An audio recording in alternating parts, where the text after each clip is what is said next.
ठाकरे आणि फडणवीस यांच्या वाढत्या जवळकीवर उपमुख्यमंत्री एकनाथ शिंदे यांनी टोला लगावलेला आहे।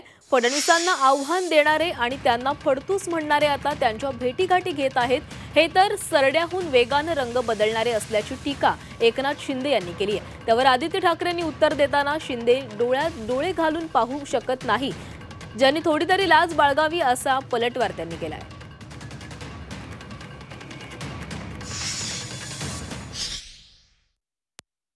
याच्यामध्ये जे घटनाबाह्य सरकार, घटनाबाह्य मुख्यमंत्री, यामध्ये मुख्यमंत्री देवेंद्रजींना फडतूस म्हणणारे, तू तर राहशील नाही तर मी तर राहीन अशी टोकाची भाषा करणारे एवढ्या लवकर रंग बदलतील असं वाटलं नव्हतं। सरडा पण रंग बदलतो, पण अशा प्रकारचा नवीन जात पहिल्यांदा पाहिली।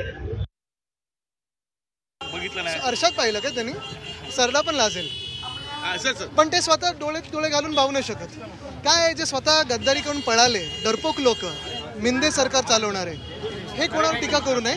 मला वाटतं त्यांनी थोडी लाज राखावी आणि स्वतःची गद्दारी केली, जी घाणेरडी गद्दारी केली, जी पातळी सोडून गद्दारी केली, थोडी तरी लाज बाळगावी त्यांनी आणि अर्षाकडे पाहावं।